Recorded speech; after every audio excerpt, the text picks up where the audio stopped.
Welcome everyone to the second ever episode for the Right About Wrestling podcast, where we are right about wrestling.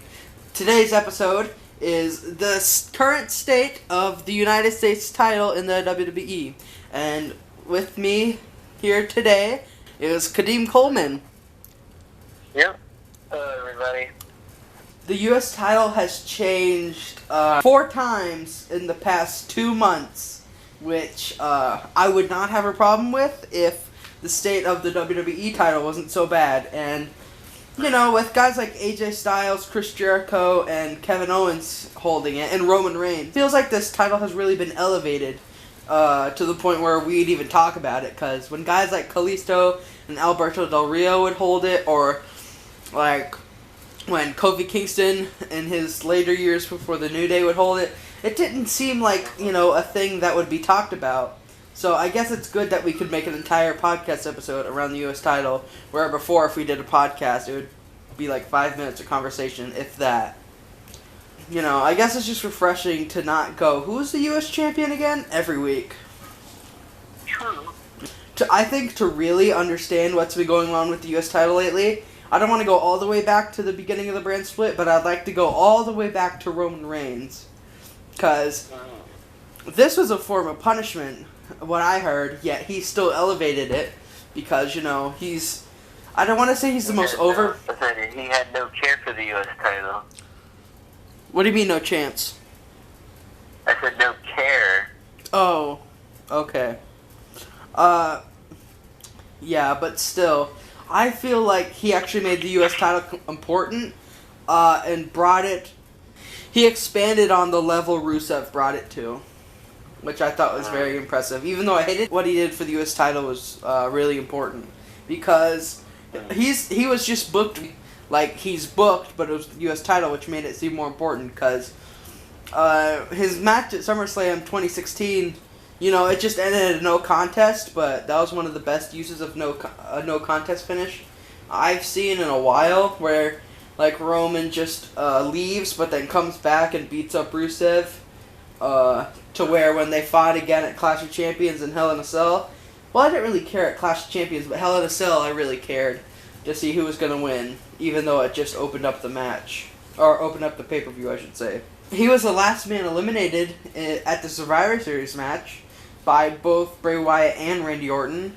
He was even the last eliminated in the Royal Rumble match after coming out number 30, even though that was after he lost the U.S. title, but still, it wasn't that far off from when he lost the U.S. title. And he even had a Universal Championship match in the main event of Roadblock End of the Line in December against Kevin Owens while he had the U.S. title.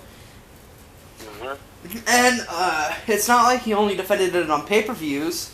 Like, he defended it multiple times on Raw. I think maybe once against Seth Rollins, but definitely like multiple times against Chris Jericho.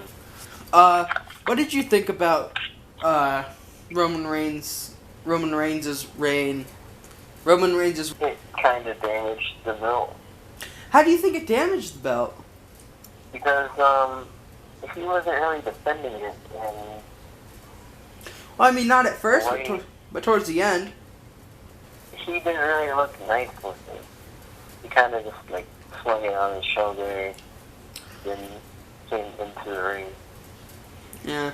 I guess maybe like during his Rusev rivalry maybe, but I think he kind of, looking back anyway, at the time I hated it. I still hate Roman Reigns. But, you know, I think he really did something nice for the belt, but I can definitely see where you're coming from, where it felt like he never defended it until like the last month of his reign. And it seemed more about his chase in the Universal title than it did about the U.S. title. So yeah, I can definitely see your point there. And he lost it to Chris Jericho. It was the second Raw of the year, and it completed Chris Jericho's Grand Slam champion chase, because that was the title he needed to complete the whole Grand Slam with the current titles anyway. I don't know if he was a European champion. I don't know if he was a hardcore champion. So maybe that's why he just became a Grand Slam champion there. Chris Jericho is definitely the most over man while he had the U.S. title, and definitely before he had the U.S. title, and I think they just put it on him since they decided that it was going to be Brock Lesnar versus Goldberg at WrestleMania, which I think was which I'm not mad at it that they had the blow-off match there, but it definitely should not have been. I don't think it should have been for their Universal title.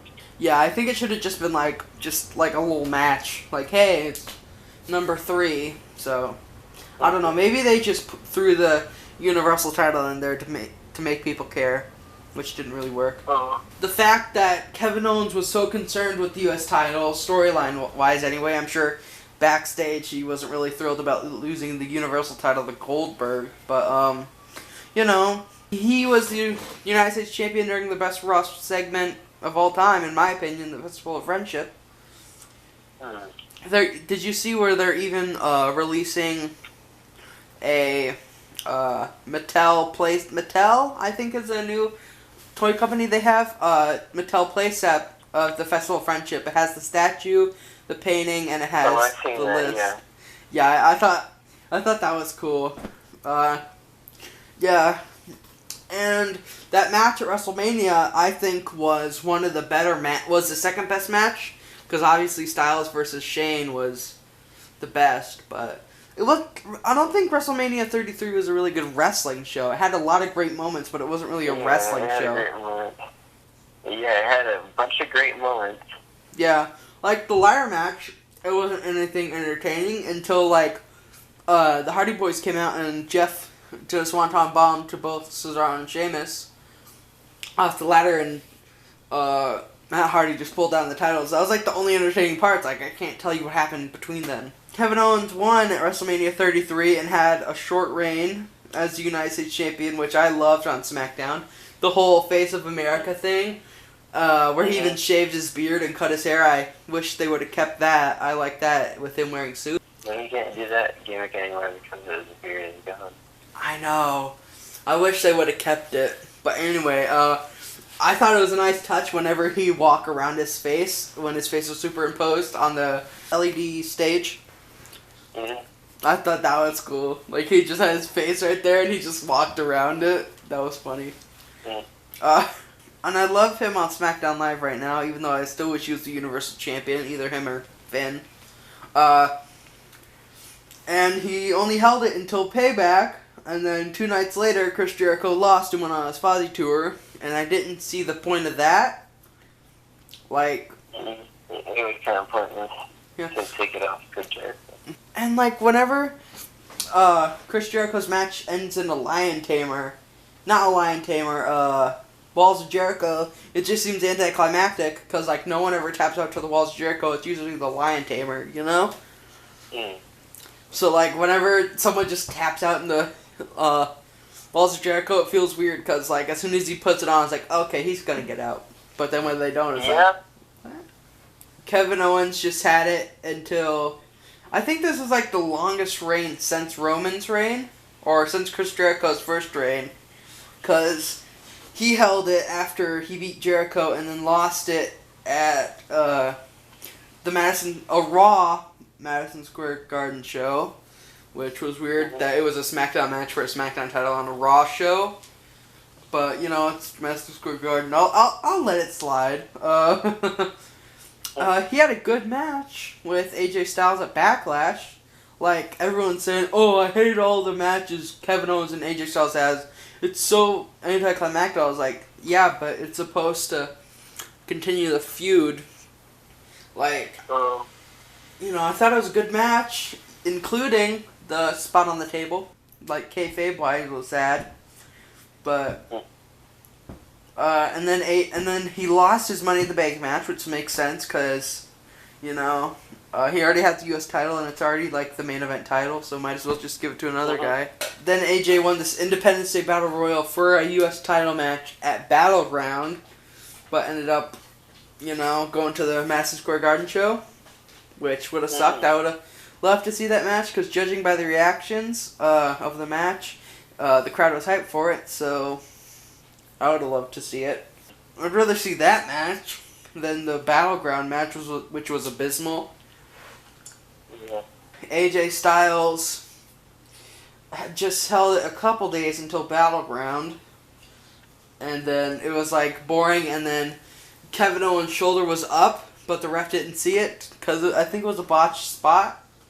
Like, yeah, it was a botched finish. I think that's word going around that the right man won, but it was the wrong spot. That's why it seemed very like out of place. And that's why so many matches were slow, because they had to draw it out to make up for the time that they lost during the Styles Owens match. Okay. Because the Sammy and Mike Bennett match was just like a squash match, but it was like 10 minutes. So I think that's what happened. And then Kevin Owens won, and then just lost it 2 days later when Chris Jericho came back.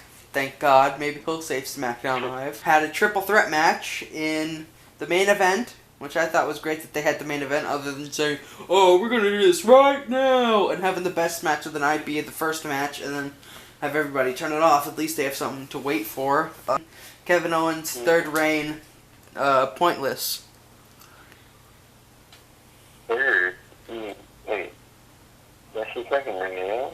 No, it's his third reign, because he won at WrestleMania 33, and then lost it at Payback, and then won it 2 days later, making Chris Jericho's second reign meaningless, and then Kevin Owens held it from May until the Madison Square Garden show, and then he won it back at Battleground, and then lost it 2 days later to AJ Styles. He's halfway to tying Ric Flair's United States Championship record. Yeah, that'll be interesting to see him and the Nature Boy interact if Kevin Owens ever gets to 6 or around 5. I know Cena's at 5.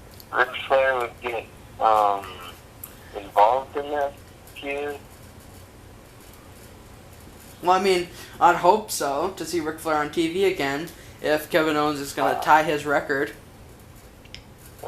Like, a couple years in the future, or at the rate the title changes are going in a couple months. Okay. Alright. Well, this was the Right About Wrestling podcast, where we are right about wrestling. Make sure to like and subscribe, and tell all your friends about us, and we will see you next time. Bye.